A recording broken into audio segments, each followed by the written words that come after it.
Psalm 1:1-3. Blessed is the man that walketh not in the counsel of the godly, nor standeth in the way of sinners, nor sitteth in the seat of the scornful. But his delight is in the law of the Lord, and in his law doth he meditate day and night. And he shall be like a tree planted by the rivers of water, that bringeth forth his fruit in his season. His leaf also shall not wither, and whatsoever he doeth shall prosper. Bawat tao may tanong, ba't ganito, ba't ganon? Ang maganda sa ating mga anak ng Diyos, ang kasagutan ay kay Jesus matatagpuan. Ma'am Mayan, ang mga spiritual insights at advices na mula sa Man of God, ang ating pastor at patriarch, ay magandang anchor natin sa buhay. Tama kayo dyan. Kaya naman mga ka-BYI, today, susubukan nating sagutin ang ilan sa mga tanong na bumabagabag sa inyong kalooban. Kaya mga ka-BYI, tayo na't makinig. Makipagtalakayan At matuto dito sa Doc Talk!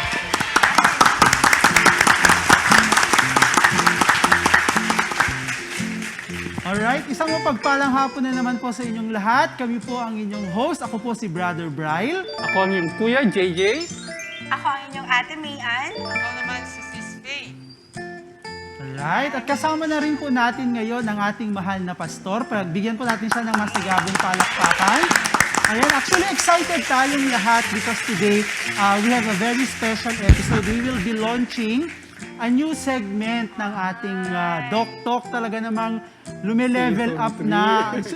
Season 3 na ba Season tayo? 3 na Hindi. ba tayo? Part pa lang to ng season 2. Kaya okay. oo, mag-abang-abang pa kayo mga BYI sa mga susunod na segments ng ating talk show na At ito. saka mga special edition. Yes, special edition. May mga ganyan po in the future by God's grace. Ayan, Amen. no? Ayan. Okay, so let us acknowledge muna yung ating mga tagapanood sa ating Zoom. Okay, hello sa mga brethren natin sa Claveria. Ayan, kaway-kaway mga taga-Claveria. Ayan, kumusta kayong lahat? Ayan, no? So, I hope na unti-unti nang nakaka-recover ang ating mga brethren sa Claveria. Ayan, no? Ayan, we are praying for you. Ayan. Sino pa ang mga nasa Zoom natin? Next, sa mga brethren natin sa Pasukin. Alright! Ayan, nasan yung mga ano natin dyan? Mga brothers and sisters natin. Ay, Ayan. pang-open Ayan, yung mukhang takot camera. sila sa Late na camera. naman sila. Nakita nila si Pastor. Sabi na, nandyan si Pastor. Ayan. Okay, hi po. Ayan, kaway-kaway naman. Ayan. Ayan na sila. Alright. Marami Okay, na magandang sila. hapon sa inyong lahat. Maraming absent. Oo, marami daw. Maraming Punta late pa lang daw. Ito, Ladies Fellowship ata itong ano. Sa Claveria Men's Fellowship na. Okay, kamustahin rin natin mga brethren natin sa Hawaii. Okay, ayan, no? So, we have brethren from Hawaii who are on tune right now. Si Sir MM. So, si Sir MM, no? Nasa work na workplace. yata siya. Ayan, no? Siyempre, matagal nating pinag-pray yung work ni Sir MM. Ayan, okay. So, answered prayer po yan. Meron. Okay, sino pa? Nasa bundok na naman siya ngayon. Ayan. Oh, mukhang Parang sila yung background. explorer. Aseret Yes, ang Aseret family. family, si Nathan at si EJ. Alright, hello everyone. Hello din sa mga brethren natin dyan sa Australia. May naglalakad. Ayan. Ikot lang pa niya ano. Yes, hello. Ayan po, ayan. Okay, kamustahin rin natin mga brethren natin dito sa Main Sanctuary. Ayan, palakpak naman. Alright, siyempre, andyan rin si Sis Maika. Ayan, hello. Sis Micah. Cow family. Yes, ayan. Ayan, at si Brother Pipo. Yes. Hi, people.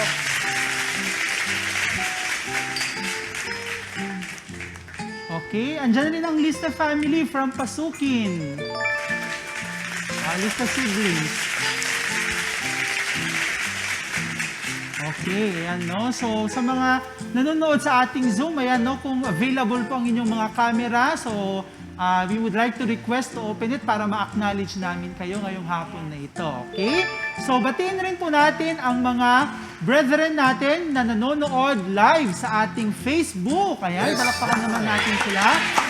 So, right now, meron na po tayong, ayan, 22 na viewers na nakatutok po sa ating FB Live. Okay, ang naka-live po na page po natin ay ang HBBCBYI page. Okay, naka-public po yan. So, pwede po ninyong i-share yan para po makapakinig rin po yung inyong mga kaibigan, mga family who are interested sa ating Doktok ngayong hapon na ito. Kasi nga, di ba, special episode ang ating Doktok ngayon. Ayan, no? Okay, so we also have Brother Cyrus. Ayan, no? Naka-tune in siya sa atin via Zoom. Ayan, so palakpakan po natin lahat ng ating viewers. Ayan, no? Welcome po sa ating Doktok. Ayan, no? Okay. So, umawit muna tayo, Pastor. Yes, naimbag nga mali, magandang hapon, good afternoon to each and everyone. Let's start by singing a song and unahin nating awitin yung awit na pinamagatang I'm Blessed. Ayan, I'm blessed and I know that I am. Okay? You know why we are blessed? Not because of material things, but because of the Lord Jesus Christ. Amen. I'm blessed. Ayan. May gitara ba? Napang kuto dyan gitara? Diyan? Okay. Ayan. I'm blessed. Are you blessed? Amen. Oo. Ayan, so Amen. if you are blessed, thumbs up naman po sa ating chat box. Ayan. I'm blessed. I'm blessed, and I know that I am, because Jesus took control of my life.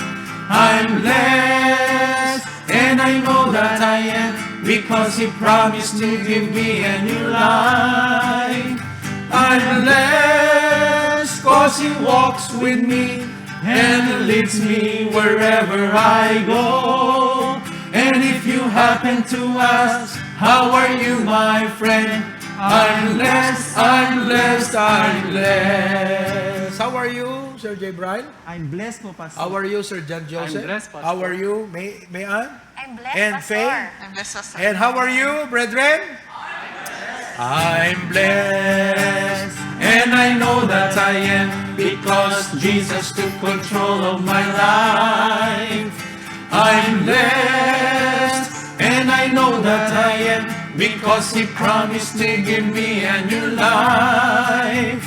I'm blessed, cause He walks with me, and leads me wherever I go. And if you happen to ask, how are you, my friend? I'm blessed, I'm blessed, I'm blessed. Oy, good afternoon, Luis. Magandang hapon. Alright. Amen. Hello, Nasa Brother sasakyan Luis. ka yata. Oo. Continue to tune in sapagkat maraming mga relevant na mga issues at tanong na ating susubukang sasagutin ngayong hapon na ito. Okay? Amen. Let's sing one more song. I keep falling in love with Him.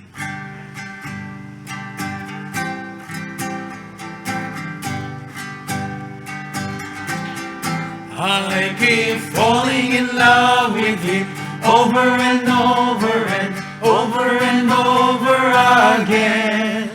I keep falling in love with Him over and over and over and over again. He gets sweeter and sweeter as the days go by.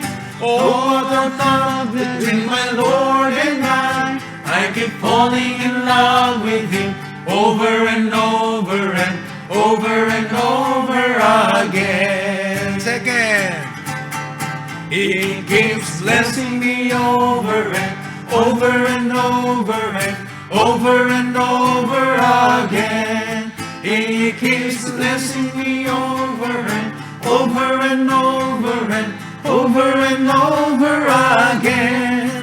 He gets sweeter and sweeter as the days go by. Oh, what a love between my Lord and I keep falling in love with Him over and over and over and over again. Meron pag isa, third verse. He keeps cleansing me over and over and over and over and over again. He keeps cleansing me over and over and over and over and over again. He gets sweeter and sweeter as the days go by. Oh, what a love between my Lord and I keep falling in love with Him over and over and over and over again. Dalangin tayo. Dear God, we ask that you would dominate and take precedence sa aming pong talakayan ngayong hapon. Yes, Lord. We know that these questions are honest queries from our young people about the issues that they are facing and probably things that bother them, puzzle them. I pray that we could be able to help them and enlighten their minds in the light of the Scripture. Bless, Lord, my co-hosts. Thank you, Lord. In Jesus' name, Amen. Kuya Brian. Amen po, Pastor. Panoorin po natin ang video ito. Nais mo bang maliwanagan? O nais mo bang mahanap ang totoong kasagutan? May tanong ka bang may kaugnayan sa plano sa buhay? Pagmamahal, pamilya, pag-aasawa, pag-aaral, at pananampalataya natin sa Kanya? Huwag mahihiyang magtanong dito sa From the Pastor's Heart.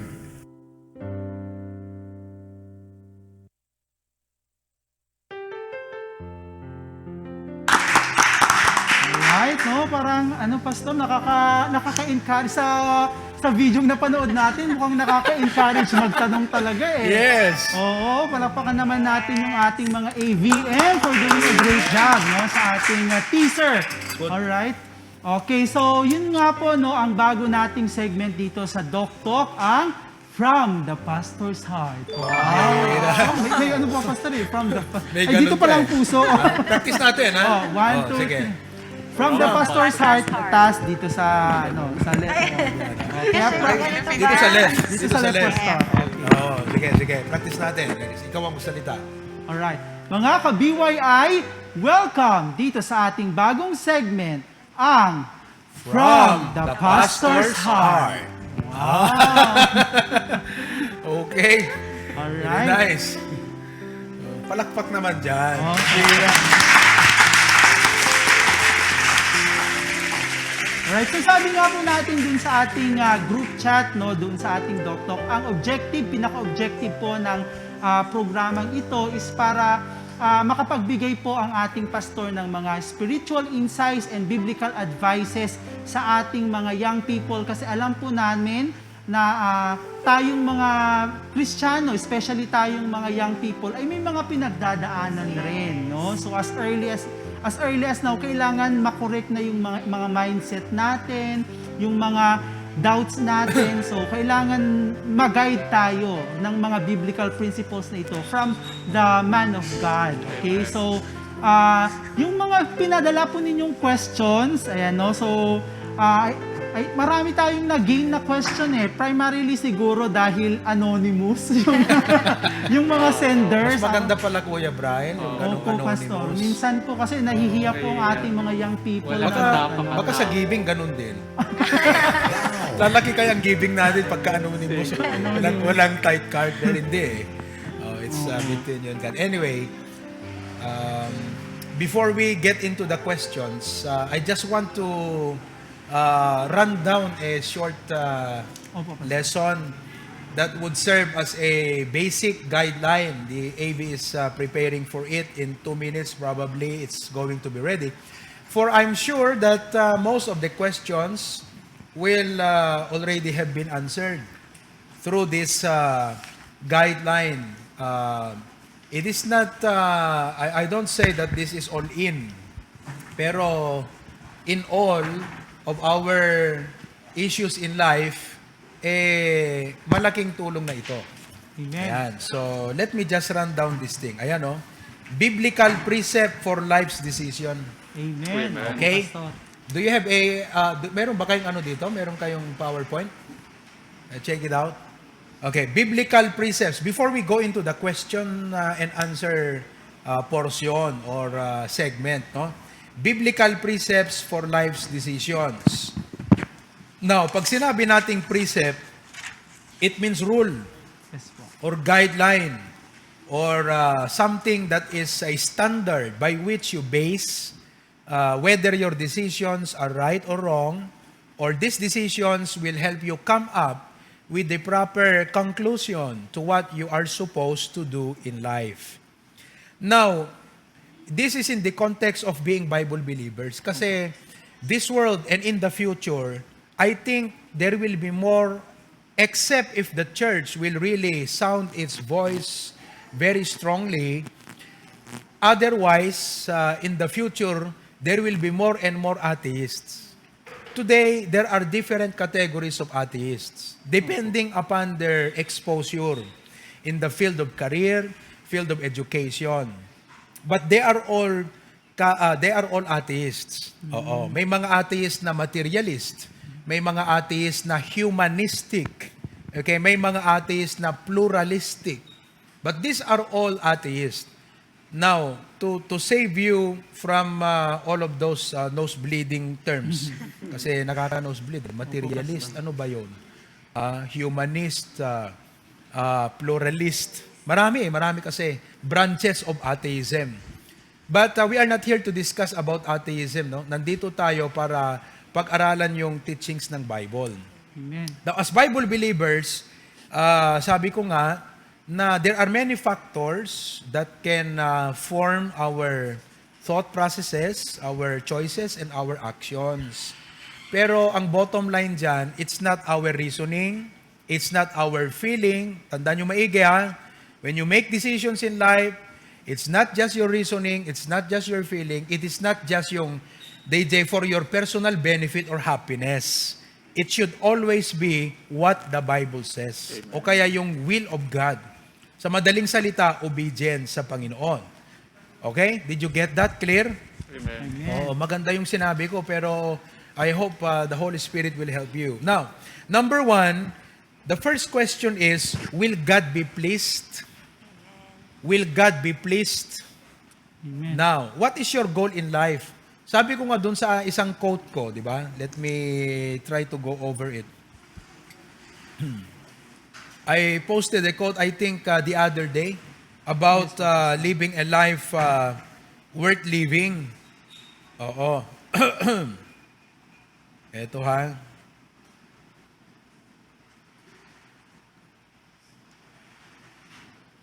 Amen.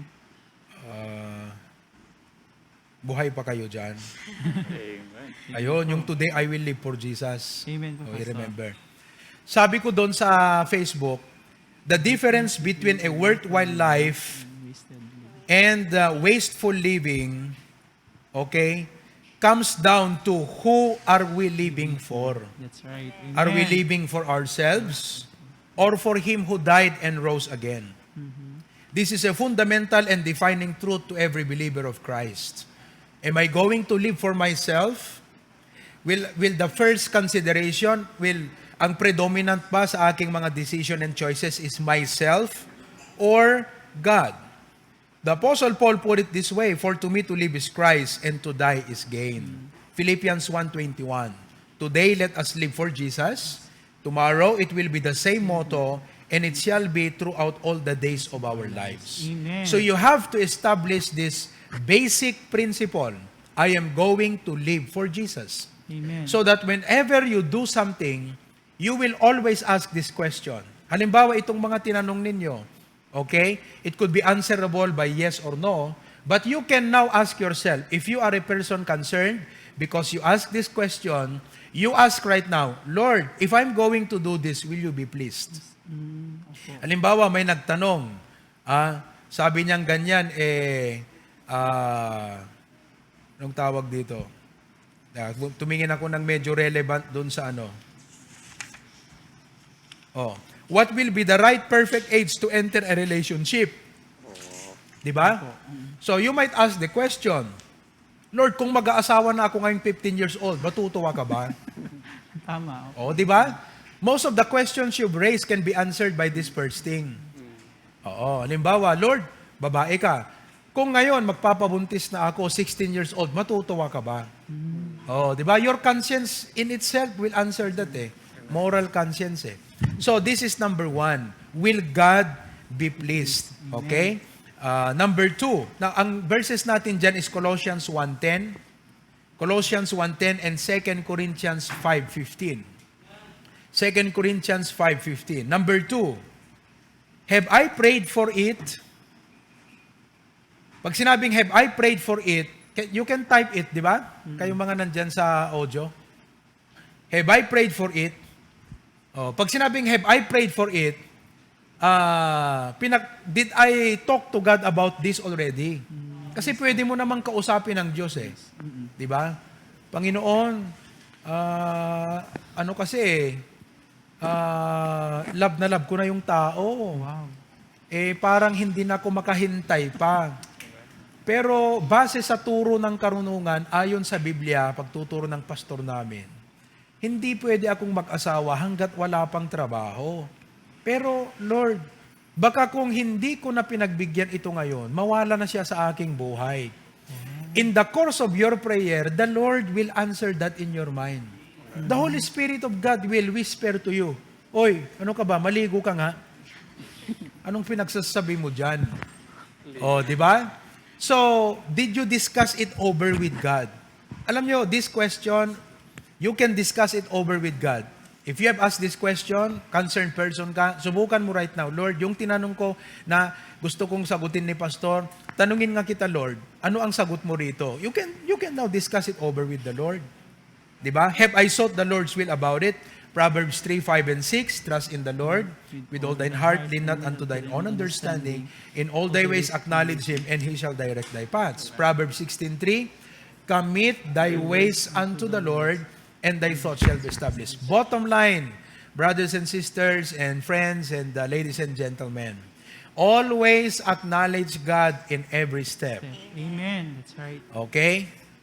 Pa-approve, baram kiniapo, Diyos no kayat na matlang. Dijay tigat ng asawa. Number 3, what would Jesus do? Amen. Knowing who Jesus is, knowing His characteristics, knowing His mindset, knowing His doctrines and teachings, gagawin niya ba? Alam mo, madali mong i-predict ang isang tao kung kilala mo siya. Halimbawa, kung ikaw pinakilala mong Baptist ka sa trabaho, at from the very start, sinabi mo, hindi ako umiinom ng alak, hindi ako maninigarilyo, iimbitahan ka pa ba? Hindi na, kasi alam na nila kung anong magiging response mo. That's right. So ang aking advice sa inyo, young people, in your quest of knowledge, and you want to make wise decisions in life, know Jesus first and foremost. Because when you get to know Him, you will always realize what Jesus will do in a particular situation. Madali mong maintindihan kung anong dapat gawin mo. Kasi ang tatanungin mo lang sarili mo, kung si Jesus kaya, gagawin niya kaya ito? Knowing who Jesus is, knowing na siya ay holy, knowing na siya ay gracious, merciful, knowing yung kanyang turo. Kung si Jesus to, hindi niya gagawin to. Kilala ko siya Ngayon, kung hindi mo siya kilala, hindi mo matatanong yung what Jesus would do. Kasi hindi mo siya kilala Naintindihan nyo, young people? Opo. That is the bottom line. Are you listening? Amen. Na kayo nga data, kailangan bang Ilocanwet tapno at least mas clear? Ilocanwon tayo. Sabi ni M, thumbs up. Okay. Anat Ilocanot, what would Jesus do? Pa Ilocano tayo kini Kuya Brian. Anya iti aramiden ni Apo Jesus. No adday ti dayjay nga partikular nga sitwasyon wano sirkumstansya. Anya ti aramiden ni Apo Jesus. Ngayon, tanong, alam mo ba kung anong gagawin ni Jesus? Amom nga tanong, aramiden na. Kasano nga amom, no anyat aramiden na. So, dapat amwem isuna. That's right. Isung ako na ni Apostle Paul, that I may know Him Amen. and the power of His resurrection. Amen. Sabi niya, I counted all things but nang amoy kita mat adal ti college. Nagmamayat, kung nagkarod kat permi nga science amaze the world. Science is amazing. That's right. Pero that is dung compared to the knowledge of Jesus Christ. So nga, be careful at baka sa sobrang curious ninyo sa science, curious ninyo sa success ng ibang tao, pinabayaan nyo na si Jesus Christ, yun na ang naging Jesus ng buhay mo. Yung success nila ang naging standard ng success mo. Yung advancement ng science ang naging tools na lang ng buhay mo. Hindi pwede yon. So, inuuna ko na sa atin ito. Balansehin nyo yan. Amen. In your quest for knowledge, in your pursuit of a degree or a career, you've got to make sure that your foundation is built upon Jesus Christ. Amen. Amen. I was reviewing the questions. Actually, kakabasa ko lang kanina dahil binigay sa akin just few minutes a while back. And when I was reading, sabi ko, nalalaing na gito yung people tayo siga. Awan sat kasto nga sa lod, sudyo idi aya. Malalim sila. Malalalim silang mag-isip. Baka tanong to sa module nila, Pastor. Yun lang. Baka tanong sa module nyo, pinapasagot nyo na sa amin. Pambira. Okay, di bale. Pero sabi ko, Lord, these questions mean something to me as a pastor to you. Amen. Kasi you would not raise these questions unless you are in that path. Diba? You would not raise these questions unless you are encountering that path. That's what I'm saying. Kaya mo natanong ito kasi ina-encounter mo na yung path na yan. Kaya ito, mga young people, ang unahin mo, know Jesus. Kasi ito ang basic determining factor mo. What would Jesus do? Amen. Naintindihan nyo yan? Okay, number 4. Will the Bible agree with it? Just write these things down. Will the Bible agree with it? Okay? Umanamong nga ta ti Biblia kadaytoy nga banag. The Bible says in Psalms 119:105. Can you memorize that, Kuya John Joseph? Thy word, Psalms 119. Thy word is a lamp unto my feet and a light unto my path. Ayon. Thy word is a lamp unto my feet and a light unto my path. Okay? In Proverbs 28:9, Proverbs chapter 28, verse number 9. Alright? Proverbs chapter 28, verse number 9. Sabi ng Bible, he that turneth away his ear from hearing the law, even his prayer shall be abomination. So, ang sinasabi dyan, make sure na yung gagawin mo, kalooban ng Diyos. Oo, uray kasanot kalabon iti blessing nga panagkunam, kalabon iti panagbiag. No, disobey ka iti apo, balik na ubaw dayjay. Ngem uray kasanot ti kinakirang, no adda ka ti sentro ti pagayatan iti apo, adaragsak mo, uray pa'y panagsagaba. Ngem nasa isaya at na labon, adda ka ti sentro ti pagayatan ti apo. Okay? But will the Bible agree with it? So, digiti questions yo, we will try to do our very best to get from the Bible what does the Bible say regarding these concerns. Number 5 and last, will this be a blessing to my brother or sister? Will this be a blessing to my brother or sister? Magiging blessing ba ito sa aking mga kapatiran sa Panginoon? Remember, if you are a Christian, you belong to a community of God's people. Amen. And ti principle, ti divine principle ti Apo kada tayo edify one another Amen. So make sure nga di aramidem saan lang nga for personal benefit ngem maka-edify iti sabali nga tao. Amen. So DJ ti guideline ti Apo, i-consider mo DJ anya di maka-encourage di padam, DJ makapapigsa di testimony, DJ maka-inspire ti sabali nga tao di pa nag-serve mo ti Apo. Saan lang di bukod mong happiness. So ako naknaron, dangerous DJ philosophy ni Aristotle. Amoy di philosophy ni Aristotle, happiness is the highest good. Remember that. That is an Aristotle principle, Aristotle philosophy. Happiness is the highest good. Kung saan ka masaya, suportahan ta ka. Yan ang happiness is the highest good. So do you mean to say, I can marry 3 people if I want to because that's where I am happy? I will use prohibited drugs because that will make me happy. And so this world has become more and more immoral and na-downgrade ng na-downgrade ang humanity because of that wave of philosophy that has swept away minds of many people. That's right. Very dangerous yun. It's even more dangerous than communism. Amen. Yeah. That is, alam mo yung itong happiness is the highest good na philosophy, it is a wave that slowly but surely will totally destroy civilization. Kasi, the situation in the time ni Noah, people were drinking and dancing and, Noah was talking about God and warning people. They won't listen. Why? Because to them, introduce ni Noah, killjoy. Yun, doon natin kinukuha yung salitang killjoy pag sa pulpit sinasabi. Kasi, halimbawa, ikaw, unsaved ka. You're enjoying your life. Di ba? Tapos i-introduce ko sa iyo ang Bible. Yung mga principles ng Bible will somehow touch some sensitive areas of your life. Ayaw ka na sa Bible. Bakit? Because you're already comfortable with your happiness. Bakit? For the simple mindset, happiness is the highest good. So mga young people, binabalaan ko na kayo. Ikaw, balaam dyan sa Claveria, binabalaam na kita.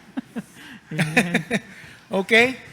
Mag-ingat kayo sa mga ipinakakalat sa social media na mga quotations na ang pinakaugat, self-humanism and happiness is the highest good. Yan ang ugat. I hope this point has given you a warning para you are not easily swept away by the winds of doctrine and cunning craftiness of men. Amen. So, praise God for the Bible. Amen. Hindi ito ang barrier sa buhay natin. Ito ang bridge sa buhay natin. Ito ang tool sa buhay natin. Hindi ito barrier. Hindi ito hadlang sa paglago. Hindi ito hadlang sa pag-asenso. Hindi ito ang hadlang sa pagiging maligaya ng buhay.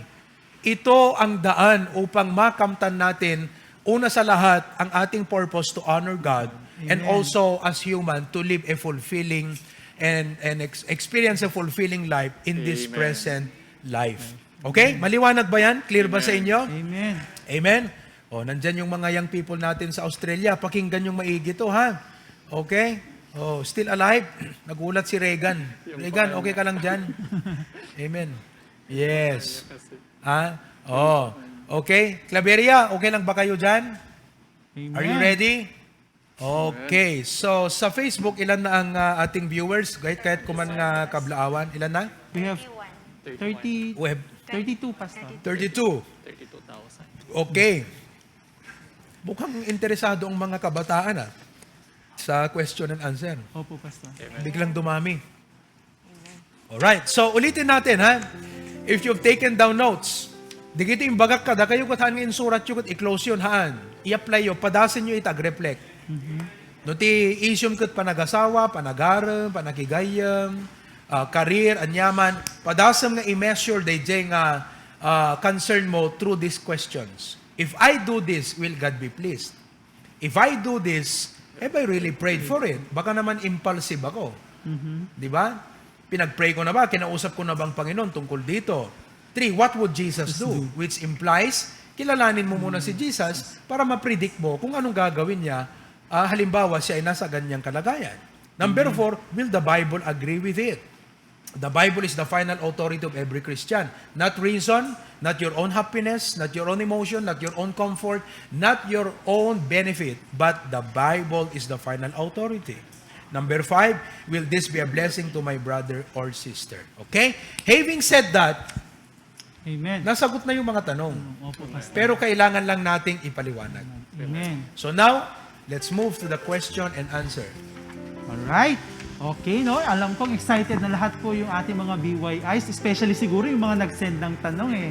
Ayan. Okay, so simulan na natin. Ang unang katanungan natin is regarding faith and doctrine. Ayan. Okay, sabi niya dito, Pastor, Dear Pastor, as a new believer po, pag nag-share po ba ako ng gospel, kailangan po bang naka-proper attire? Can you repeat the question again? Sabi niya dito, Pastor, as a new believer po, okay, pag nag-share po ba ako ng gospel, kailangan po bang naka-proper attire? Now, my answer is yes. Because proper attire is not only an issue for soul winning. It is a Christian issue every moment of your life. Whether you are winning souls, whether you are in the church, whether you go sa market, proper attire is a Christian issue. Not only exclusive for soul winning or church attendance, but as a Christian in our daily lifestyle, in our manner of conversation, we have to exercise proper attire. By proper attire, the Bible means that a dress for a woman should only be for a woman. Amen. And a dress for a man should only be for a man. So, in our culture, for example, ang pantalon pang lalaki, ang palda pang babae. Di ba? So, alangan naman na pumunta ka sa church, lalaki ka nakapalda. Kahit nga sa church, maling-mali eh. Hindi lang sa soul winning. That's right. Kaya, ang proper attire ay kinakailangan, hindi lang sa soul winning ina-apply ito. Ngayon, if I would like to be really honest in answering, kasi yung answer ko very broad, but I would like to interpret the intent of the person, anong tawag mo sa nag-aas ng question? Questionnator. Questionator. Asker. Parang Terminator, questionator. Okay. Oh, from the one who... Inquirer, Pastor. Oh, inquirer. Oh, from the honest inquirer. So let me give. Probably what you are trying to ask is, should I be in a formal dress every time I win souls? Probably yun ang gusto niyang tanong. Kasi, alimbawa, magsusoul winning ka, tapos siyempre babae ka, nakapantalon, hindi proper attire yun. Pero kung ang tanong mo sa akin, kailangan ba na every time mag-soul winning ako, magbihis ako ng pang-formal? No. Pwede kang mag-witness sa bukid eh. Pwede kang mag-witness sa construction site. Pag nagbabike, Pastor. Pag nagbabike, di ba? Pag nagbabike tayo, sa awa ng Diyos, mula nung nagsimula tayong magbike, hindi pa tayo nasiro ng soul winning, ha? Sa totoo lang. Amen. Bibigay tayo ng gospel tracts. Hindi ako, alangan na magbike ako nakabarong. Para lang pag nag-soul winning, talagang presentable. Di ba? Yung mga PSI ko, hindi nga ako nakabarong, hindi nga ako naka-polo shirt. So, kung ang tanong, kailangan bang naka-formal attire lagi pag nag-soul winning? Hindi. Pero kung kailangan bang naka-proper attire lagi pag nag-soul winning? Hindi lang sa soul winning. Sa lahat ng araw, dapat proper attire ka. Hindi lang sa soul winning. Amen. Maliwanag ba? Amen. Thumbs up. Thumbs up. Hindi lang sa soul winning, dapat proper attire. Sa lahat ng panahon, proper attire. Pero kung ang tanong, formal attire ba? No. Alangan nga, ito, kung tagti formal attire ko nga agbisikleta, kakabagat. Mamaya titigil ako. Uy, good morning, Ubing. Kahit ko i-share ka, dahil guray ka din nakpilag, sukat agad na jak naka-formal attire. Hindi. Oo. So, kailangan, hindi kailangan yung formal attire. Okay? Next question. Sa category po na love and courtship. Dear Pastor, may possibility po ba Sa na ano pala, sorry. Sa mga services natin, formal attire. Formal attire sa services natin. Ang tinuturo ni Pastor John na impagunam-gunam na sigsigod nga insuro na dito sa mga men, sa ladies, siyempre alam nyo na, modest apparel. Okay? Kung saan nga maong dapat digiti paldayo. Kasi DJ maong is informal. Pang-casual kasi yun eh. So nga dapat hangkit palpaldat maong nga makigimong. No awang paldayo, sabihin nyo lang at ni Tita Beng willing agiburay. Di ba Tita Beng? Amen. Oo.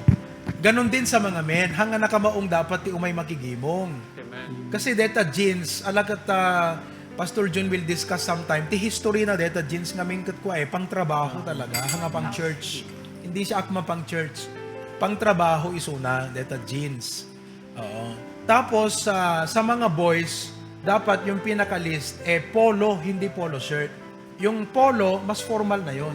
Yung polo shirt kasi, casual isuna. So nga, dito, itay bigat, di ba? In-announce ko ka, digiti, kuha nga, no, extra yung polo. Halimbawa, dyan sa pasukin, di ba? Nagbo-volunteer na si Kuya Brian. Kung may kasya, kay Kuya Brian sa inyo dyan, sa Claveria, mabalimot nga ni Balaan ni Jericho, dahil di may isang abado na, di ba? Kasya yun. Okay. Pero kung sa church, kasi para ti Apo, apay naman pang ka makikasar, uri awang badon, kung ka bumulbulod. Amen. Because you regard the occasion to be special. Bakit? Sa church hindi ba special? Panginoon ang kaharap natin dyan. That's right. Yan. Amen. Since nabanggit na lang din dito ang attire, lubos-lubusin na nating magpaliwanag. Okay? Okay, go ahead. Sa category na love and courtship. Oh. Dear Pastor, Hmm. may possibility po ba na yung taong pinagpipray ko ay siya na yung makakatuluyan ko in the future? Uy! Wow. Wow. Wow, Pastor. Repeat question. Dear Pastor, may possibility po ba na yung taong pinagpipray ko ay siya na yung makakatuluyan ko in the future? Yes. Oh, possibility lang naman. Yes.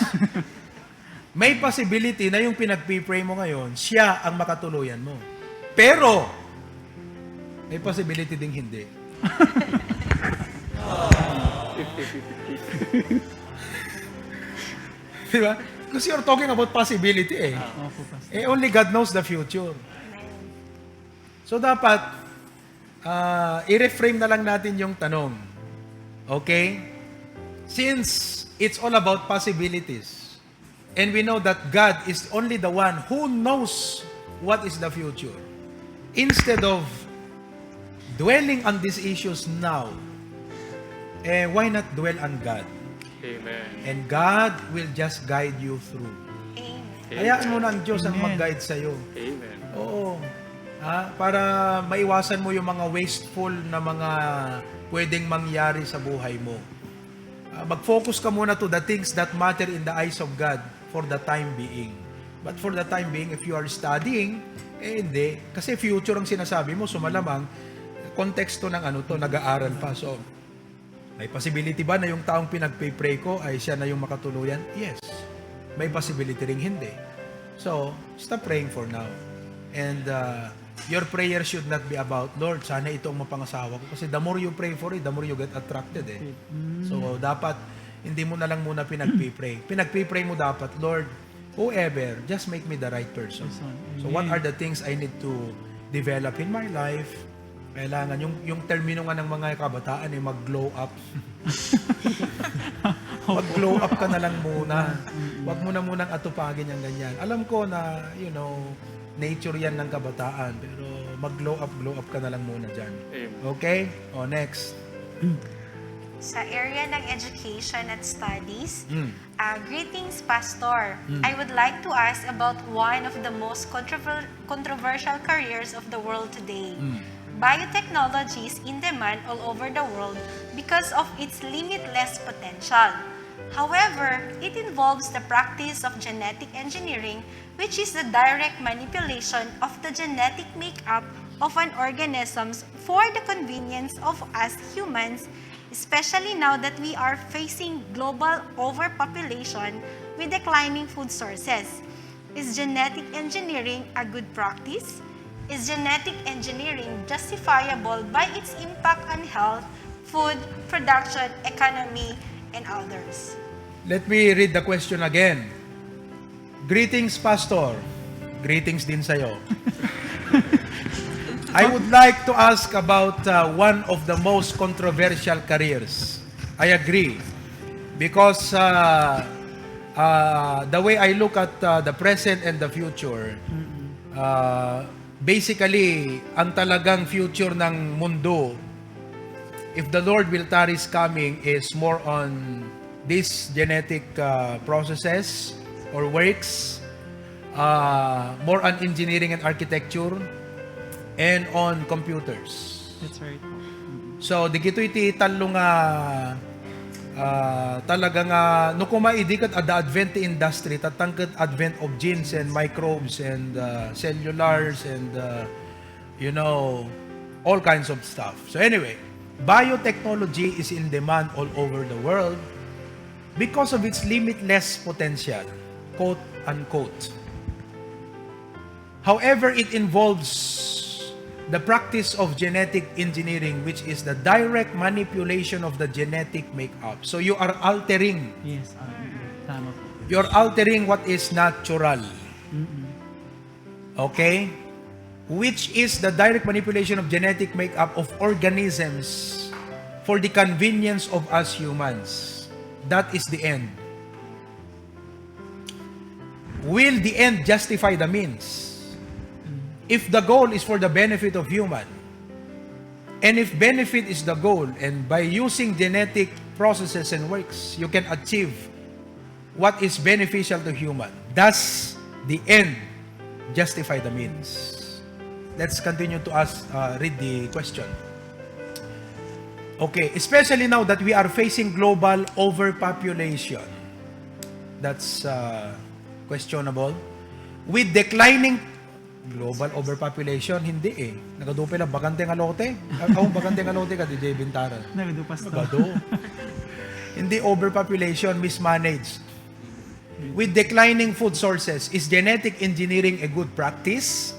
Is genetic engineering justifiable by its impact on health, food production, economy, etc.? If you remember last Sunday, I mentioned about praying for people in the church who will become scientists and inventors. I think the question is relevant, but before I will provide a biblical position concerning this matter, for the sake of those who are not,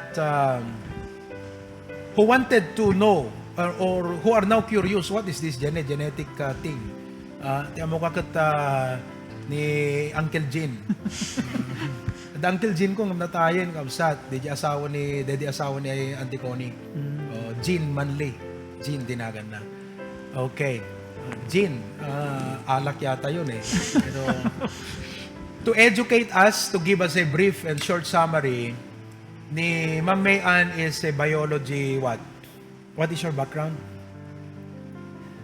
Teacher ka sa biology? Yes, Pastor. Oh, teacher sa biology. At ang doctoral mo is also biology. Yes, Pastor. Oh, di ba? Amen. Kaya Amen. bigatin to. Amen. Bigatin. So, to educate us, to inform us, and to define terms like genetic manipulation, alteration, genetic correction, MERS ba yun? Yung, what do you call that? Yung ginagamit nilang machine or tool to correct, I forgot. If you know it, please type it on the chat. Okay, go ahead. Ayan. So, actually, for to define the definition provided here is the basic definition of biotechnology. It simply means everything. When we say genetic engineering, we are actually working on. Sorry, it's CRISPR. CRISPR. Yeah, yes, CRISPR. CRISPR. Yes, Pastor. Okay, go ahead. This one is, when you say biotechnology, this involves a lot of technologies, basically for the beneficial of mankind. So we utilize byproducts of organisms itself alike, plants, animals, microorganisms, simply for the beneficial of mankind. So any technology, for example, to address food scarcity, we produce crops like palay, yung mga corn. Di ba we have the natural variety of corn before. Now it's being replaced by variety which are actually, it gives us more yield. Those are actually products of genetic engineering or biotechnology. Galing. One example, at that is the first accepted in the market na genetic engineering or genetically modified organism is the Plovar savar tomato. What they did, Pastor, is because the usual tomato that we have, it has shorter shelf life. Now they incorporated a gene that tomato does not have the characteristic for longer shelf life, but they have actually get another gene from another organism, incorporated that through recombinant DNA technology. Kumbaga, basically, meron kang characteristic you do not possess that. Scientists would incorporate that into your genetic makeup, and then later on, with other technologies involved, that organism incorporated with that gene of interest, capable of producing that interest na gusto mong character. Later on, yung recombinant organism will be able to produce that character that it's not normally being manifested. So, that's actually the concept of recombinant DNA technology or biotechnology. Pwede rin siyang, sabi nga ni Pastor, will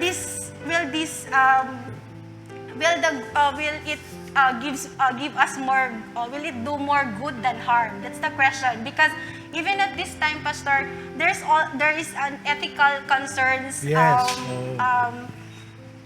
Kumbaga, kasama na ito. You might not be aware of, but most of the products we're consuming in the market are already products of GMOs. GMOs, Yes, genetic, Pastor. Genetically modified. Correct. Yes, Pastor. So, ang question dito is yun nga, will this justify the means? Will the end justify the means? Is it okay example for you, you got caught up with this kind of thing and you saw the potential, sabi nga, seemingly limitless, no? But it is not. Well, let me try to answer the issue in several approaches. First of all, most scientists believe in evolution. And because of the influence of the doctrine of evolution, scientists believe that all living organisms can be developed, altered, manipulated, so that it can evolve into a different appearance. Kaya, ang pinaka-root, whether you like to agree with it or not, but the way I look at it, the very root of this kind of endeavor to explore and exploit genetic process of manipulating genes comes from an evolution mentality, wherein it all started with a creature with a single cell. What do you call that? What is the name? Amoeba? Is that yung single cell na so kung saan nagsimula? And then it evolved because sabi nila, if a monkey can become a human after millions of years, today that there is technology, you can turn a human into a superhuman in probably 50 years. So, the platform, the template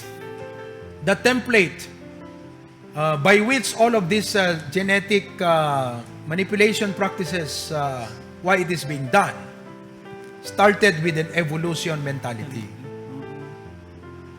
Now, we were talking about fruits and halos amin nga, digiti take inin tayong GMO kung namin tayo. Almost, yes. Almost. Well, makatawag ka ro, it's real. They cowless milk. You probably have watched that. Gatas is unang haan nga naggapo, ije direct nga suso tinwang. Kunana di jay, nas dailin sa. Opo, Pastor. Kunana kat 0% kaw, kunana nga I disagree, hanga 0% kaw ata, jay microbe, kat naggapo mat na jay kaw. So, hana mabaling nga nag-produce ka iti milk nga awan di jay elements necessary to produce milk of the same kind. Let me just, I would admit, limited iti knowledge ko kada iti nga banag. No may panggap ka DJ side, nga kas pa nang explain ni Teacher Mayan. But since if you are asking and you are probably a curious student, And you are not just asking for the sake of, you're asking for the sake of enlightenment.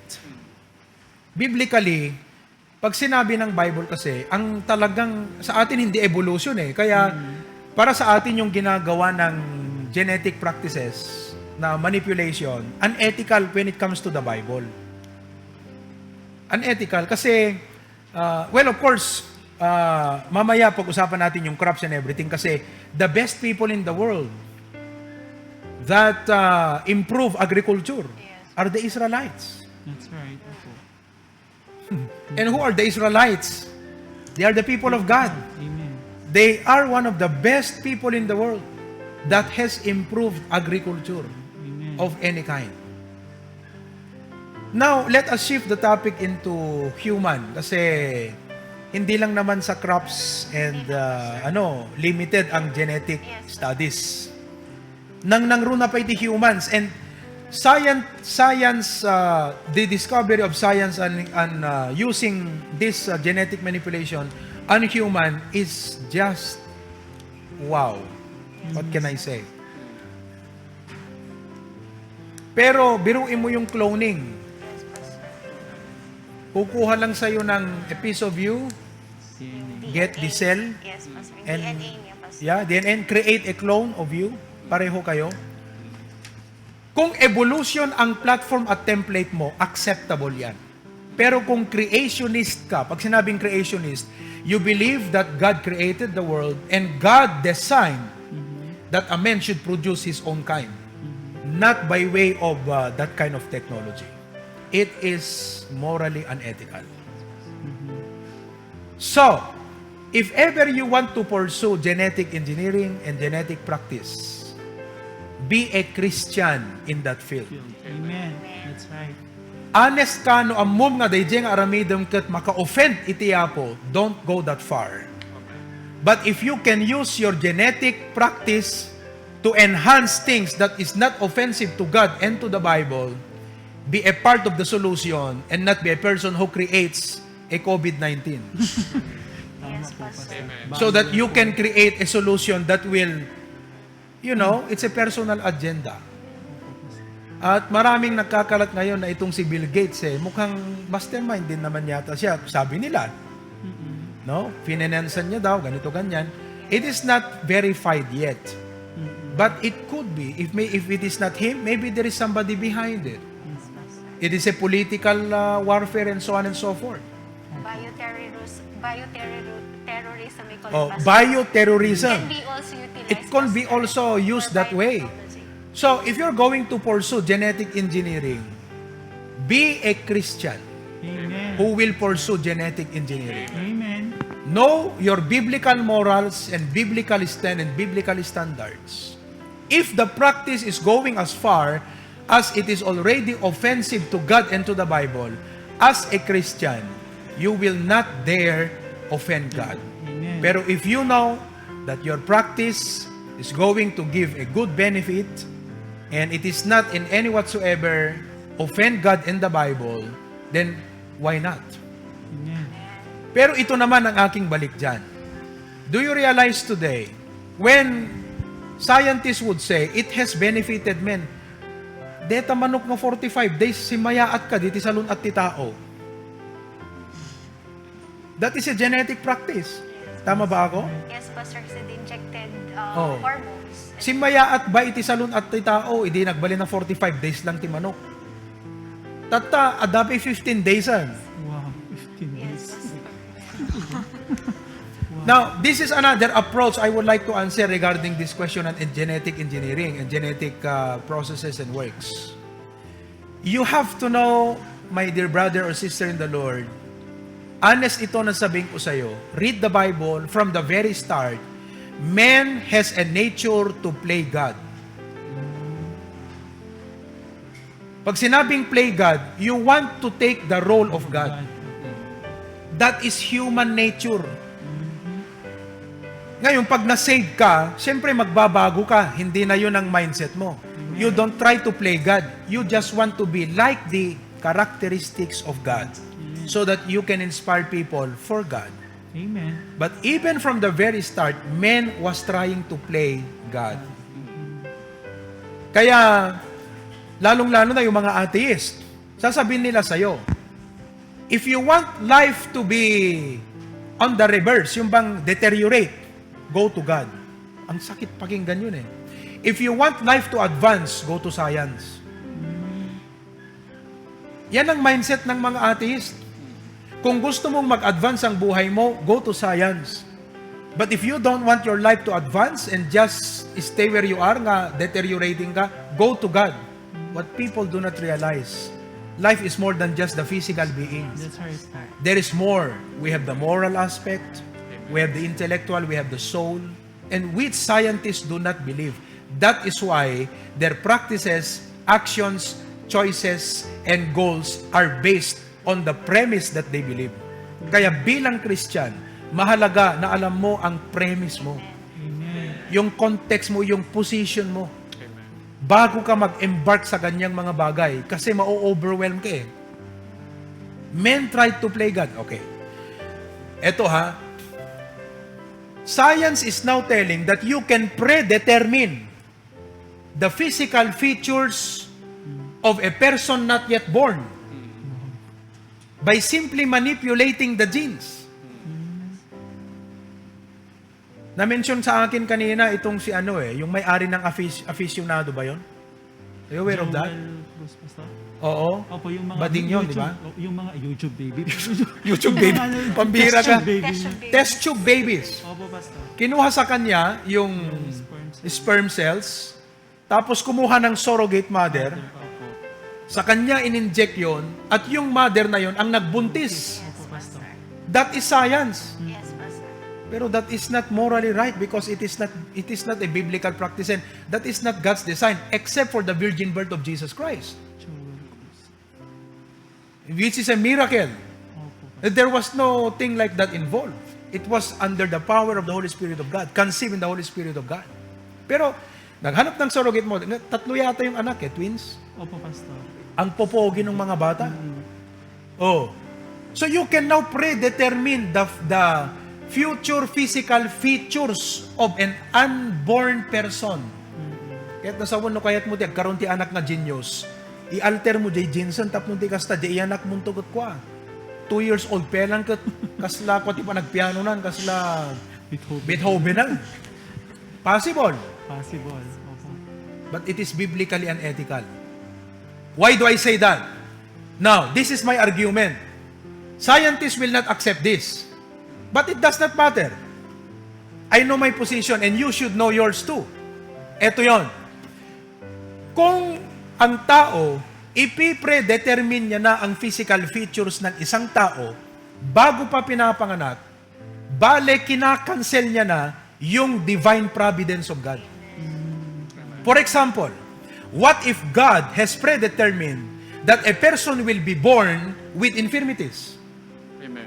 Because He has a divine purpose. Wala na yon. Kasi ipapanganak yung tao pag sinabi nila, dapat itong batang ito, hindi ipanganak na may physical infirmity. Kaya kinakailangan ayusin natin yung genes niya. Para pag pinanganak, healthy baby, walang infirmity. Papaano kung ang talagang original plan ng Diyos May infirmity. dapat yung batang yun ipanganak na may infirmity. Parang alam mo yung example sa John chapter 9, yung bulag. Kung may ganitong practice na nung araw, wala nang pinagaling si Jesus Christ. Na mga bulag, na mga lame, wala na yon. Kaya sa context ng ating buhay bilang mga Kristiyano, offensive sa atin yon. Offensive sa Panginoon yon. Oh, you are canceling the purpose Kaya, di ba yung John chapter 9 yata yun yung bulag?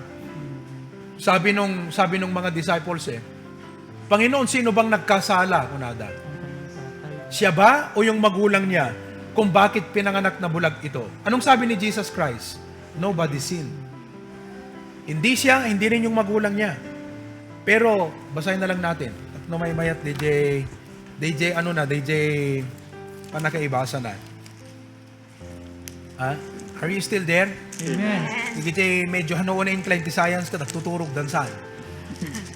Okay? Oh. John chapter 9. Verse 3. Jesus answered, neither hath this man sinned nor his parents, but that the works of God should be made manifest in him. I must work the works of him that sent me, while it is day, the night cometh when no man can work. So, that the works of God should be made manifest. Amen. Amen. Halimbawa, yan si Apostle Paul. Opo, Pastor. Nagkaroon siya ng physical infirmity. Kung may genetic practice nung araw, sa pera ni Apostol, sa yaman ni Apostol Pablo, baka nagpa-stem cell pa yon. Di ba? Pero hindi eh. Sa Panginoon niya hiningi eh, Lord, remove this from me. Di ba? Pero nung sabi ng Lord, no, I will not remove that from you. And people today is trying to play God. They want to take the role of God in life. So they want to control and predetermine things because they think they are God. Now, as a Christian, my dear brother or sister, kung yan ang path ng karir mo, know your position first right now, so that if ever you will pursue that career, which I think there is nothing wrong, kailangan piliin mo lang kung saan yung path na tatahakin mo sa pagiging genetic practitioner mo. Parang sa pagdodoktor, pwede na mo namang piliin kung ikaw ba'y Western doctor, Western medicine, or alternative medicine doctor. Ganon din yan sa pagpapractice ng genetic. Oh, so I hope kahit pa paano medyo Pastor. na-addressan ko itong issue na ito. Amen. I may not be able to give further details because yun lang yung capacity ng ating mind. But I was able to provide some biblical stand on this. Creationist tayo at ang biblical reproduction is pagdating dyan sa genes is a man should produce his own kind, its own kind. Ganun ang ginawa ng Panginoon, design ng Panginoon. At hindi dapat i-alter ng tao yan. Amen. Because the moment you alter it, you might say it's for the benefit of the world, but we are yet to see. Mas dumami ang sakit sa kagagawan ng mga genetic practices na ito. Sa totoo lang, sabi nila, kahit pa sabihin nila, hindi, mas naging healthy ang tao, hindi. Wala. Dito lang na atin sa probinsya, wala. It's not good. Oh. Because if you want to make 45 days chicken to make people healthy, you need to also change the frame of physical features of men. Para yung 45 days na genetic ang nag-influence doon, swak naman doon sa na-alter na rin na genes mo bilang tao para yung magiging healthy ka talaga. Pero kung yung nature pa rin natin na ito, physical feature na originally created by God, isasaksak mo yung ganun, hindi. God knows. Alam ng Panginoon yan. Amen. By the way, let me read to you. I hope I can find this. Ito lang last for this point. Okay? I think we will have one more question, Kuya Braille. Opo, No? Pastor. Then we will end. Okay lang ba sa inyo? Next time na natin ituloy yung tanungan kasi yung time eh. Very interesting. I hope you are enjoying. Amen. Thumbs up. Thumbs up. Amen. Okay. This comes from Charles Patrick, a Southwestern Seminary Vice President who hold a PhD in Chemical and Biochemical Engineering.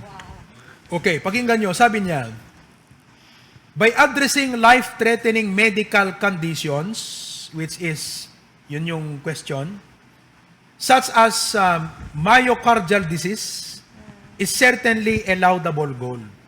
Yung bang inisip mo na dapat masolusyonan itong mga sakit na ito, ang gandang intensyon. However, the ends do not justify the means. Biblical truth takes precedence over scientific advances. Amen.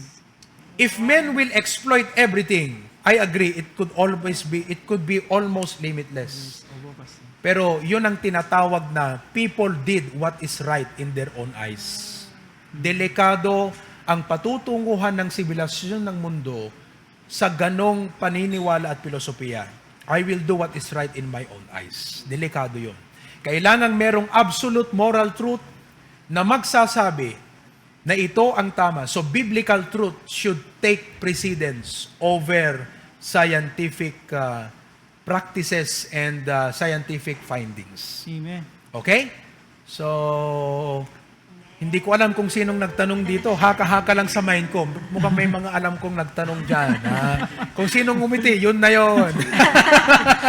Familiar daw, Pastor. Familiar. Nasa module kasi nila, Pastor. Nasa module kasi yung tanong. Okay. Now, you are welcome to ask. It's okay. Kahit yung mga tanong yung nasa module, pero, oy, kakabsat, han lang nga, dahil agsaludsod ko, tapno, damayan seryo di module yung atay talagamot nga question di mind you, honest question. And I believe this question is a very honest question. And thank you, whoever asked this question on genetic practice and genetic engineering. You are the kind of person we are also looking for. Ikaw yung klaseng Kristiyanong hinahanap natin dahil potential ka, pero kinakailangan you are built upon the solid foundation of the Word of God. Amen. Okay? Good. Next question. Sige, umiba naman tayo. Pambihira, no? Puro science ang napag-usapan na natin. Genetic. Umiba naman tayo. Family. Teka, tingin na lang muna natin dito. Tingnan mo lang, Sige.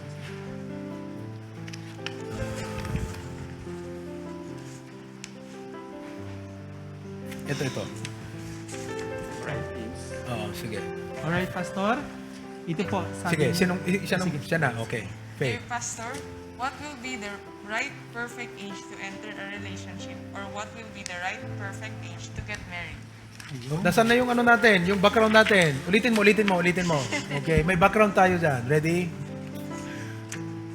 Dear Pastor, what will be the right perfect age to enter a relationship, or what will be the right perfect age to get married?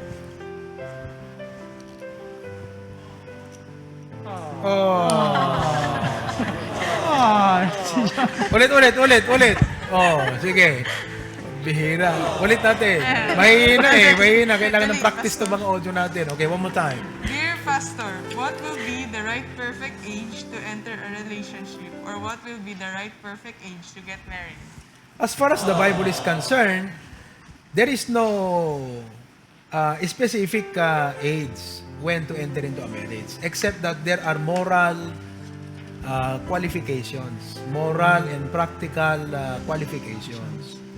Let me ask you a question. Are you ready to raise a family? Are you ready to raise a child? If your answer is no, you're not yet ready. Now, when you think you are ready to raise a family and you are ready to raise a child, you come to me. I will help you. Okay? Yun lang. So, there is a time. So, Kuya Brad, are you ready to raise a family?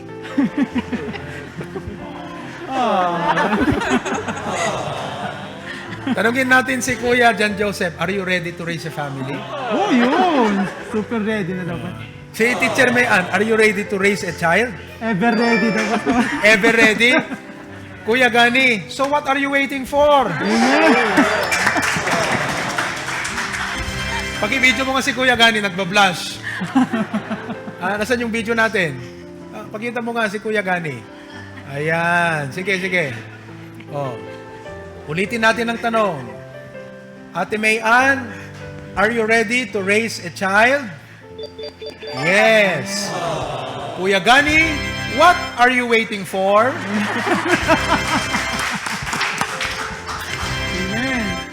It's just about being ready. It's not about when is the right time. It is about being ready and prepared. Okay? So, maghanda-handa ka na lang. Handa-handa lang. Kung handa ka na, tsaka ka na magtanong ulit. Tama na bang panahon, Pastor? I will ask you again some qualifying questions. Okay? So, praise the Lord. Wow! Amen. 4 pa lang yung nasasagot nating tanong, pero talaga namang tuwang-tuwa na tayo sa ating... marami pa. Ilan pa kaya, Kuya Bray, ang ating sasaguting tanong? 25 pa, Pastor. Your questions are still welcome. Yes po. Pero Yan. yung pinaka-interesting na naging tanong dito ay tungkol sa mga genetic practices. Alright. So yung mga hindi nakapakinig noon, pwede nyong i-review para mabalin yung tumat yung isungsungbat ka digitay agsaludsod ka da kayo ti may papanitikas diay. So there are several approaches to answer the question on genetic practices. Okay? Amen. So to God be the glory. Amen po, Oh. Pastor. Amen. Umawit muna tayo ng isa. The B-I-B-L-E. Everybody sing. The B-I-B-L-E. Yes, that's the book for me. I stand alone in the Word of God. The B-I-B-L-E. The B-I-B-L-E. Yes, that's the book for me. I stand alone in the Word of God. The B-I-B-L-E. Bible! Ilocano, ha? Okay? Go! Iti Santa Biblia. Ganang viewers. Anangina, agtakderak, iti sa una, iti Santa Biblia. Iti Santa Biblia, libro anangina, agtakderak, iti sa una, iti Santa Biblia. Biblia. Alam nyo, by the way, amom no rooted ka iti relationship mo ti Apo. Listen very carefully. Kat permi nga deep iti kwam ti sa uti Apo. The more nga gi-study ka ti science, ti Apo't makita me. Dagiti nga min scientist, gaputa atheist, di pa nag-study that science, di bagbagi dat makita da. Tao ti makikita da. Pride, playing God. Pero if you are a Christian and you are deeply rooted in the Word of God, the more you study biology, sasabihin mo, God, you are amazing. Di ba? O nag-amazing ka po, permi nga talaga. Grabe, ang galing mo, Lord. Ganon dapat ang mindset mo. Ganon dapat ang mindset natin. So, very good, young people. Mukhang talagang itong mga young people natin kung hindi pa kayo kunin ni Lord, talagang mga future scientists, future lawyers, future doctors, Amen. future headache, future amen. Kaya tulong-tulungan tayo, okay? So, paano na ulit yung ginawa natin kanina, yung ganyan, yung From the pastor's heart. ayun. Sige, ulitin mo. Alright. Ayan po. Muli po, kami po dito sa Doc Talk, ang ating bagong segment para sagutin ang inyong mga katanungan from the pastor's heart. Pangit yata. Panoorin nyo muna yung video. Yung video. Yeah, yung video before we close in prayer. Okay, ito yung ating trailer dyan eh. Nais mo bang maliwanagan? O nais mo bang mahanap ang totoong kasagutan? May tanong ka bang may kaugnayan sa plano sa buhay? Pagmamahal, pamilya, pag-aasawa, pag-aaral, at pananampalataya natin sa Kanya? Huwag mahihiyang magtanong dito sa From the Pastor's Heart. Yay! Meron tayong announcement, Kuya Brian? Ayan, Pastor, no? So actually, Pastor, may mga questions pa na pumapasok eh. Oh. No? Iyo po, Pastor, no? Sige, So, sige. Sa mga viewers po natin, no, pag gusto po ninyong magtanong, ayan, no. So please send your questions po sa link na makikita po natin sa screen natin. Ayan. So actually yung unang batch natin, Pastor, we have 25 more questions, Pastor, eh. Grabe. Talagang very responsive ang mga kabataan pagdating sa tanungan, no? Opo, Pastor. Marami silang Anyway, if you ask the right question, God will help you find the right answers. Amen po. So, very good, very good. Okay, so let's close in prayer. Amen. Thank you, Lord, for this afternoon at sa maikling panahon ay pwede naming sagutin ang mga ilang katanungan na personal encounter ng mga kabataan, issues sa kanilang buhay na talagang current at relevant. But we thank you, Lord. Again, we have seen that the Bible is always a relevant book. Kahit anong sibilisasyon pa, kahit anong generation pa, kahit ano pang mangyari, Panginoon, talagang hindi kailanman maa-out of place ang Bible sapagkat ito po ang aming final authority at ito ang aming moral standard sa buhay. I pray that ti panang sungsungbat may digiti questions ket saan lang nga malawlawagan ti panod at kadigiti question ngem adada pong ma-encourage ti puso digiti young people nga basa ti Bible nga mga dal digiti doktrinam Apo Dios tapnon anyaman digiti fields nga serken dati masangwana na aldaw saan nga digiti pagdaksan iti inda ilungalong wenno isayang kat no dikat dagiti pagadayawam sandang aramiden dagiti banag nga offensive ken ka no dikat aramiden na dagiti banag nga pleasing ti imatang mo Apo. So I pray that you would bless and More questions are coming in and give us the wisdom to provide answers to this, Panginoon. Kwamti gloria kang panakaidayaw. In Jesus' name, Amen. Okay, sa muli ay magkikita tayo sa segment ng From the Pastor's Heart. Amen.